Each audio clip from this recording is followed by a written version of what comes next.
मराठी बनाम हिंदी भाषा के विवाद ने महाराष्ट्र की राजनीति में राज ठाकरे को एक ऐसा मौका दे दिया है जिसे लेकर वो पूरी तरह से एक्टिव हो गए हैं।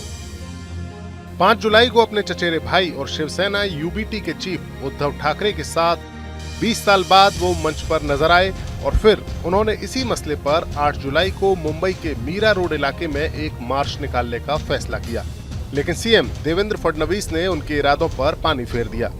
मराठी भाषा विवाद पर मंगलवार को राज ठाकरे की पार्टी यानी महाराष्ट्र नवनिर्माण सेना, मनसे और कई मराठी भाषा के संगठनों का प्रदर्शन था, जिसकी परमिशन नहीं दी गई। इसके चलते पहले राज ठाकरे की मनसे के नेताओं को डिटेन किया गया और फिर प्रदर्शन स्थल पर पहुंचे प्रदर्शनकारियों को भी हिरासत में लिया गया। राज ठाकरे की पार्टी के और कई अन्य मराठी संगठनों के नेता और कार्यकर्ता मीरा रोड पर पहुंचे थे। राज ठाकरे के कार्यकर्ता मीरा रोड में दाखिल हुए तब वहां भारी पुलिस बल तैनात था। मनसे का कहना था कि आज ये तय होगा कि पुलिस की संख्या ज्यादा है या फिर मन सैनिकों की या फिर राज ठाकरे की पार्टी के कार्यकर्ताओं की। आंदोलन शुरू होने से पहले कई मनसे कार्यकर्ताओं को डिटेन किया गया। इसको लेकर मुख्यमंत्री देवेंद्र फडणवीस ने बयान भी दिया। उन्होंने दावा किया कि ये लोग जानबूझकर ऐसे मार्ग चुन रहे हैं जिससे बवाल हो। मीडिया से बातचीत करते हुए सीएम फडणवीस ने बताया कि उन्होंने पुलिस से पूछा कि अनुमति क्यों नहीं दी गई। मार्ग के बारे में चर्चा हुई, लेकिन वे जानबूझकर ऐसा मार्ग मांग रहे थे जिससे टकराव हो। उन्हें मार्च के लिए नियमित एक मार्ग बताया गया, लेकिन राज ठाकरे के कार्यकर्ताओं ने उस मार्ग के जरिए प्रदर्शन करने से मना कर दिया, लिहाजा उन्हें परमिशन नहीं दी गई। राज ठाकरे के कार्यकर्ताओं ने जानबूझकर कानून व्यवस्था को बाधित करने की कोशिश की। क्या वजह रही कि मोर्चे को इजाजत नहीं दी गई? देखिए, महाराष्ट्र में किसी भी मोर्चे को इजाजत है। ये लोकतांत्रिक राज्य है। कोई भी मोर्चा निकालना चाहे तो परमिशन लेकर निकाल सकता है, लेकिन जब कोई परमिशन लेता है तो उसका रूट किस प्रकार से होना चाहिए। अगर रूट में कई ट्रैफिक के प्रॉब्लम्स है, अगर रूट में कोई ऐसी जगह है कि जहां पर स्टैम्पिड जैसी अवस्था हो सकती है, कुछ ऐसी चीजें होगी तो पुलिस रूट चेंज करने को कहती है। तो मैंने जब पुलिस कमिश्नर से पूछा तो पुलिस कमिश्नर ने मुझे कहा कि हमने उनको रूट चेंज करने के लिए कहा था, लेकिन वो एडमेंट थे कि हमको ये रूट लेना है, इसलिए पुलिस ने उसको नकारा है।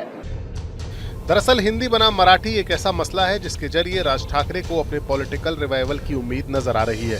राज ठाकरे ही नहीं बल्कि उनके चचेरे भाई उद्धव को भी ये मुद्दा बेहद मुफीद नजर आ रहा है।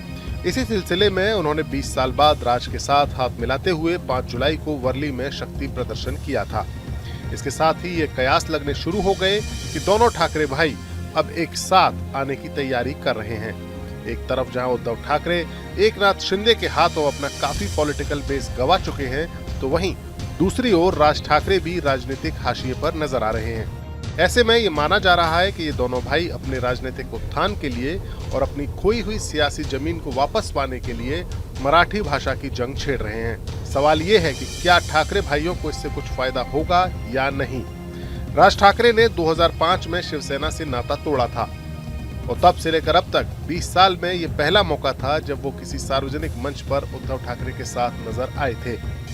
इस विजय रैली को 3 लैंग्वेज पॉलिसी पर रोक लगाने के फैसले को मराठी अस्मिता, मराठी सांस्कृतिक पहचान की जीत के तौर पर पेश किया गया। कभी बाल ठाकरे के राजनीतिक वारिस माने जाने वाले राज ठाकरे ने उद्धव के हाथ में शिवसेना की कमान जाने के बाद पार्टी छोड़ दी थी। राज ने 2006 में महाराष्ट्र नवनिर्माण सेना यानी MNS का गठन किया था। उद्धव ठाकरे के संयमित रुख के मुकाबले राज ठाकरे का रुख अधिक आक्रामक और मराठी बेस्ड था। राज ठाकरे की पार्टी ने अपना पहला चुनाव 2009 के महाराष्ट्र विधानसभा चुनाव के दौरान लड़ा और 5.7% वोट शेयर के साथ 13 सीट्स हासिल की थी। राज ठाकरे के पार्टी छोड़ने के बाद शिवसेना को नुकसान हुआ।